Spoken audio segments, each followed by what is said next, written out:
नमस्कार साथियों, आशा करता हूं कि आप सभी लोग बढ़िया होंगे। आज का ये वीडियो बहुत ही ज्यादा महत्वपूर्ण होने जा रहा है। जितना महत्वपूर्ण ये वीडियो आप सभी के लिए होगा, उतना ही महत्वपूर्ण हमारे लिए भी होगा, क्योंकि इसमें आप सभी की हम राय जानने का भी कोशिश करेंगे। वीडियो थोड़ा सा लंबा हो सकता है क्योंकि इस पर हम लोग विस्तृत चर्चा करेंगे। ट्रांसफर पर, डीए पर, एचआरए पर, वेतनमान पर और हमारे आगे की रणनीति पर। तो आप सभी से रिक्वेस्ट रहेगा कि वीडियो को लास्ट तक जरूर देखिएगा। वीडियो अगर लंबा हो जाए तो इसका स्पीड आप लोग बढ़ा लीजिए, 1.5 कर लीजिए और उसके बाद चीजों को देखिए। देखिए, आप लोग को पता है कि पिछले बुधवार को मैं सचिवालय गया था 41,000 शिक्षकों के ट्रांसफर से रिलेटेड बातचीत करने के लिए, डीए से बातचीत करने के लिए। जो आश्वासन वहां से मुझे मिला 41,000 वालों पर, यही बताया गया था कि जिन लोगों का डिस्ट्रिक्ट अलॉटमेंट हो चुका है उनका स्कूल आवंटन कर दिया जाएगा और जिन लोगों का डिस्ट्रिक्ट अलॉटमेंट नहीं हुआ है उन लोगों का डिस्ट्रिक्ट अलॉटमेंट करके भी स्कूल आवंटन कर दिया जाएगा। यह सारा प्रक्रिया इसी दौरान, चुनाव के दौरान ही किया जाएगा। इसमें आचार संहिता का कोई भी असर नहीं पड़ेगा। हाँ, चीजें थोड़ा सा समय लगेगी क्योंकि ये जो है अभी चुनाव को लेकर के सभी डीओ और डीएम जो है, उनकी जो कमेटी है, वो सभी अपने चुनाव को लेकर के व्यस्त हैं। तो थोड़ा सा स्कूल आवंटन में समय लग सकता है, लेकिन ये अधिकतम जो समय लगेगा वो नवंबर लास्ट तक सभी लोगों का कर दिया जाएगा, ऐसा मुझे बताया गया है। सभी लोगों का नवंबर लास्ट में ट्रांसफर कर दिया जाएगा। ठीक है, ये बातें हमें बताई गई है।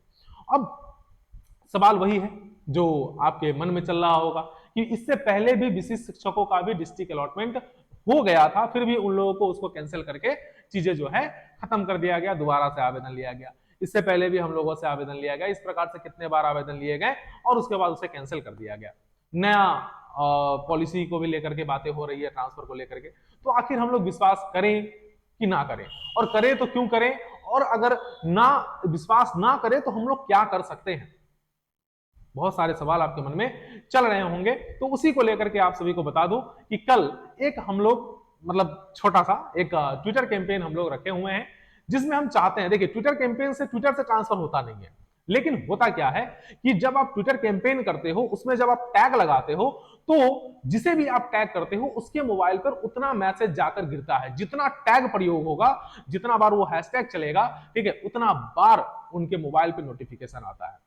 ना चाहते हुए भी व्यक्ति जो है उस चीज को देखते हैं। आप कहेंगे कि इतने बड़े बड़े वो लोग का मोबाइल थोड़ी होगा, उनका डिपार्टमेंट होगा, उनके लोग होंगे जो उस मैसेज को पढ़ेंगे।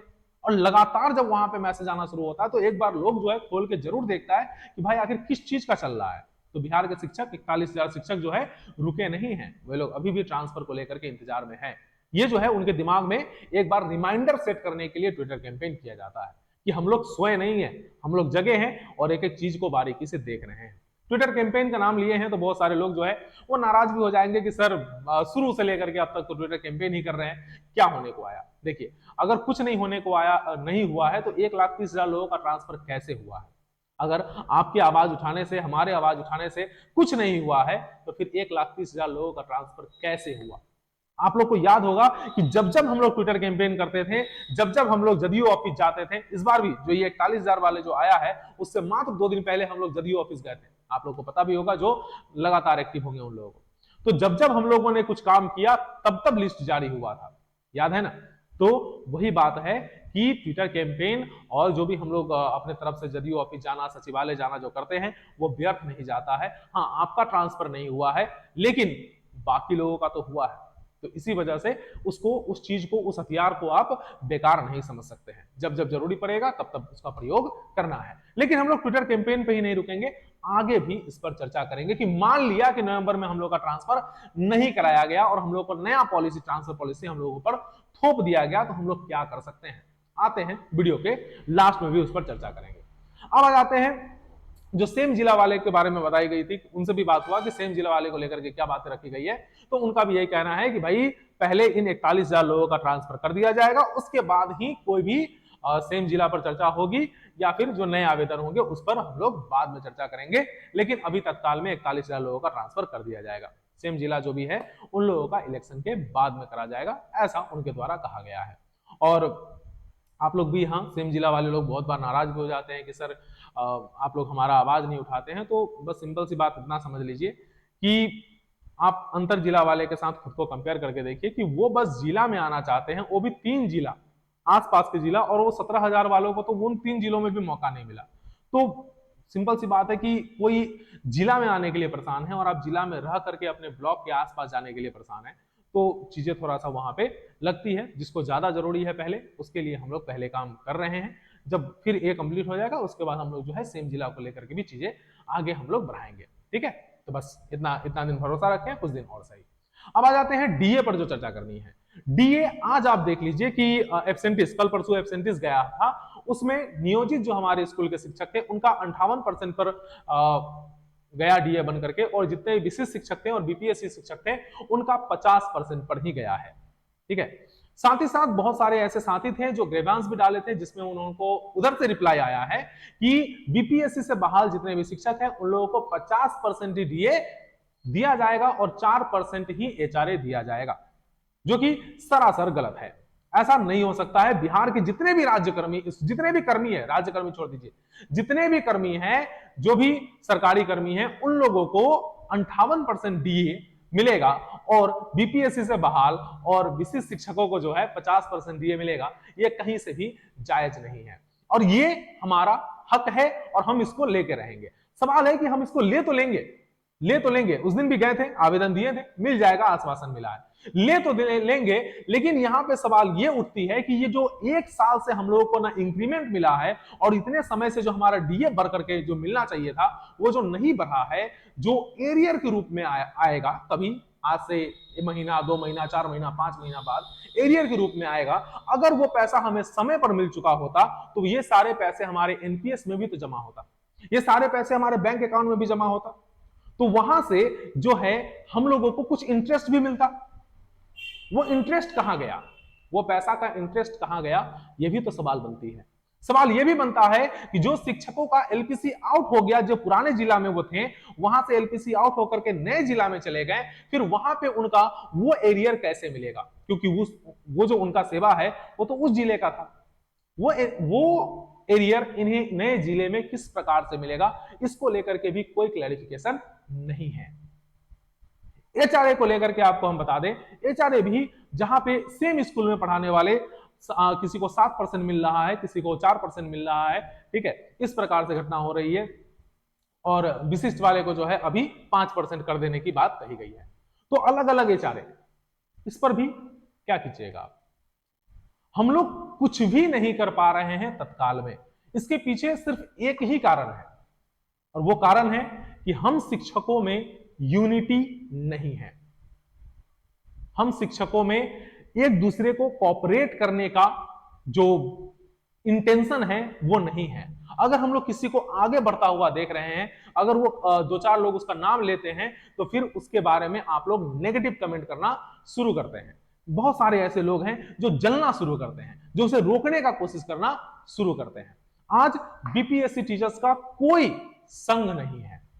कहने के लिए हम लोग भी प्रोबेशन पीरियड में थे, हम लोग भी प्रोबेशन पीरियड में हैं, लेकिन जितना हम लोग कर रहे हैं यूट्यूब पे आकर, टेलीग्राम पे आकर, सचिवालय जाकर, या फिर जो भी जदयू ऑफिस जाकर के जितना हम लोग आगे बढ़ करके चीजों को कर रहे हैं, सोचिए कि अगर हमारा संघ होता और रजिस्टर्ड होता तो फिर क्या हो सकती थी।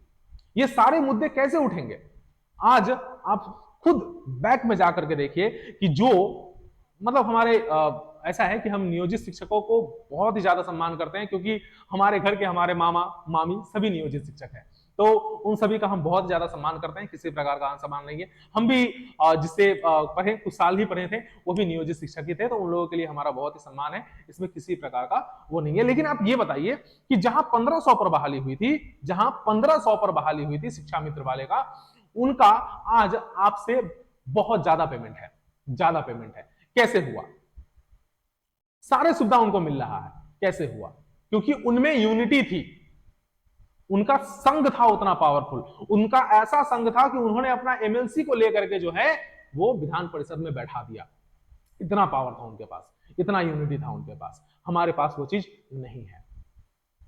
हमें आज सबसे ज्यादा अगर जरूरी है तो वो है अपने संघ का, जो आपके लिए लड़ सके, आपके लिए आवाज उठा सके।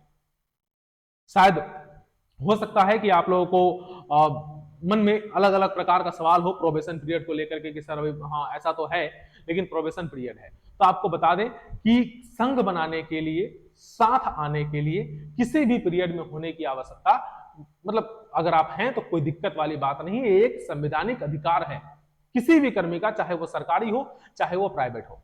आज से कुछ दिन पहले वाला हाईकोर्ट जजमेंट में आया था, जिसमें एक हमारी महिला शिक्षिका थी जिन्होंने अपना संघ बनाया था और उनको जो है निलंबित कर दिया गया था, लेकिन वो कोर्ट से लड़ करके अपना मान्यता ले लेती है। तो संघ बनाना संवैधानिक अधिकार है, बना सकते हैं, किसी प्रकार का कोई इशू नहीं है, आप अपना मतलब बात रख सकते हैं। अब आप सवाल यहां पे ये कर सकते हैं कि हम लोग संघ जो ऑलरेडी बिहार में जो है 35-36 संघ है, तो क्यों ना हम उनसे काम करवा ले, नया संघ बनाने की क्या आवश्यकता है। तो आप ये बताइए, ट्रांसफर ही लेकर करके चलते हैं, दिसंबर महीने से ट्रांसफर का प्रोसेस चल रहा है, कितने संघ वाले ने आपके ट्रांसफर को लेकर के आवाज उठाई? एक दिन के लिए या हो सकता है 2 दिन के लिए, उसके बाद सब लोग कहां छुप गए? आज कहां हैं जो बार बार अल्टीमेटम देते थे, 1 सप्ताह का देते थे ना, भूख हड़ताल करते थे, कहां है वो? कहां गायब हो गए? कहीं मिल रहे हैं? नहीं मिल रहे हैं। तो इसीलिए आप सबको अपने लिए खुद लड़ना होगा। इसीलिए हमारा जो टीम BRVS है वो अब आगे आया है और अपना संघ बनाने को लेकर के हम लोग पूरे तरीके से जो है प्रिपेयर्ड हो चुके हैं। यहां तक कि हमारा संघ का नाम भी रजिस्टर्ड हो गया है, अप्रूव हो चुका है। अब इसके बायोलॉजी भी फाइनल हो चुके हैं, उसको लेकर के सारी चीजें जो है प्रक्रियाधीन है। समझिए कि 50% काम हमारा हो चुका है, ठीक है। और इसका फाइनल रजिस्ट्रेशन करके आपको समझिए कि आपका TRE1 का प्रोबेशन पीरियड खत्म होगा और आपके साथ बिहार राज्य विद्यालय अध्यापक संघ BRVS का जो है वो रजिस्ट्रेशन कोड के साथ एक मान्यता प्राप्त आपका संघ हो जाएगा। अब आप सभी से यही रिक्वेस्ट रहेगा कि आप सभी साथ आइए, और अगर हम लोगों का मान लेते हैं कि नवंबर भर में ट्रांसफर नहीं हुआ, ये ऐसा क्यों हो रहा है? अगर नवंबर भर में ट्रांसफर नहीं हुआ, दिसंबर में जैसे ही कोड हम लोगों को मिलेगा, हम लोग ट्रांसफर पर भी बृहद स्तर पर अपना काम कर सकते हैं। वेतनमान पर भी हम लोग हाईकोर्ट जा सकते हैं संघ को लेकर के। कोई व्यक्तिगत वहां पे केस नहीं किया जाएगा, संघ केस करेगा, तो उस जगह पे क्या होगा कि एक उसका अलग वेटेज होता है, ठीक है। संघ उसके लिए काम करेगा। संघ को संवैधानिक पावर मिल जाते हैं, किसी भी एक व्यक्ति पर कार्रवाई नहीं हो सकती है जब भी संघ आपका आवाज उठाएगा, तो क्योंकि वो एक संविधान के दायरे में आता है, उस पर कार्रवाई हो जाना इतना मतलब आसान बात नहीं होता है, और हम लोग संविधान के दायरे में रह करके भी काम करेंगे, ठीक है। तो वेतनमान पर भी केस करना है, वो भी हम लोग को लेकर रहना है। DA में ये जो गड़बड़ियां हो रही है पिछले 1-1.5 साल से, जो हम लोग को मिल नहीं रहा है, और इसके जितने भी एरियर्स हुए हैं, वो एरियर्स पे जो इंटरेस्ट है वो कहां से आएगा, उन सारे सवालों का भी जवाब हम लोग लेंगे। ये सारे मुद्दे हैं जिस पर हम लोग को काम करने की आवश्यकता है। ये जो संघ होगा, बहुत सारे मन में ऐसे सवाल आ रहे होंगे कि भाई जो है वो विशिष्ट वाले इसमें जुड़ सकते हैं या नहीं जुड़ सकते हैं, नियोजित वाले इसमें जुड़ सकते हैं या नहीं जुड़ सकते हैं, नियमित वाले इसमें जुड़ सकते हैं कि नहीं जुड़ सकते हैं, HMHT इसमें जुड़ सकते हैं कि नहीं जुड़ सकते हैं। तो हम आपको बता दें कि हमारा संघ कोई BPSC का नहीं है, विशिष्ट का नहीं है, नियोजित का नहीं है, ना ही ये HM का है, ना ही ये HT का है। हमारा संघ शिक्षकों का है। जो भी शिक्षक होंगे इसमें जुड़ना चाहेंगे, सभी शिक्षक इसमें जुड़ सकते हैं। साथ ही साथ इसमें आपका जो भी राय होगा वो एक डेमोक्रेटिक तौर पर आपसे लिया जाएगा। हमारा एक अपना वेबसाइट होगा जिसमें आप अपने कंप्लेंट्स और अपने ग्रेवियांसेस जो भी होंगे वहां पे आप डालेंगे, अपने जो भी सुझाव होंगे वहां पे आप डालेंगे, और उसे पूरे बिहार के लोग जो है उस पैनल को देख सकेंगे।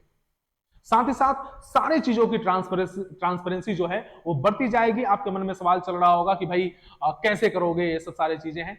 जितने भी हम लोग हैं सभी यंग जनरेशन के हैं। हमारे टीम में आपको IT से जुड़ा हुआ व्यक्ति भी मिल जाएगा, मतलब हर चीज से जुड़ा हुआ व्यक्ति है, तो सारे को चीजों को हैंडल करने के लिए आसानी होगा। बहुत सारे लोगों के मन में ये भी सवाल है कि भाई ये लोग कहीं चंदा कमाने के लिए तो काम नहीं कर रहा है। तो आपको बता दें कि चंदा का लेकर के कुछ भी ऐसा इशू नहीं है।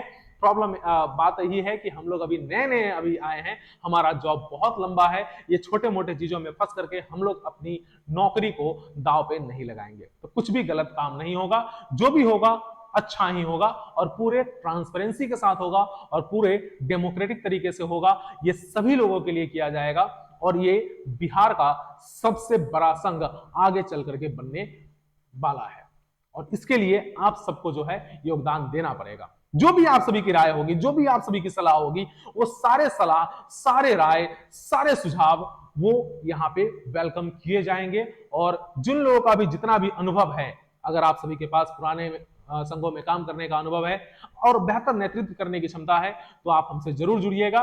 नीचे हम आपको टेलीग्राम का लिंक दे देंगे, साथ ही साथ एक गूगल फॉर्म भी देंगे जिसको आप भर करके हमारे सदस्यता ले सकते हैं। और टेलीग्राम लिंक में जुड़ करके हमसे प्रत्येक दिन रात के 9 बजे वहां पे हम लोग वीसी करते हैं, जिसमें हम लोग एक दूसरे के साथ बातचीत करते हैं, चीजों को समझते हैं, चीजों को एक्सप्लेन करते हैं, एक दूसरे की समस्या को समझाने का, सुलझाने का कोशिश करते हैं।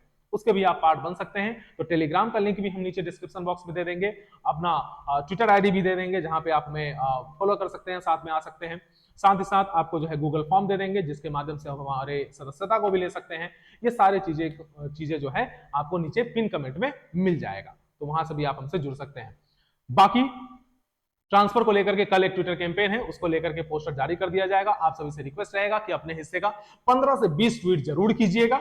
15 से 20 ट्वीट अवश्य करना है आप सभी को अपने हिस्से का, चाहे वो ट्रांसफर आपका हो गया हो तो भी आप उसमें सहयोग कर दीजिए, अपने भाइयों के लिए सहयोग कर दीजिए जो आपके ट्रांसफर के लिए उस वक्त ट्वीट कर रहे थे, तो उन लोगों के लिए आज आप 15 से 20 ट्वीट आप कर दीजिए, ठीक है, मतलब कल कर दीजिएगा। और जितने भी साथी हैं सभी साथियों को जो है वो ये वीडियो को शेयर कीजिए, सभी लोगों को समझाइए कि हम लोग आगे चल करके क्या काम करने वाले हैं और कैसे काम करने वाले हैं, ठीक है। तब तक के लिए जय हिंद, जय बिहार।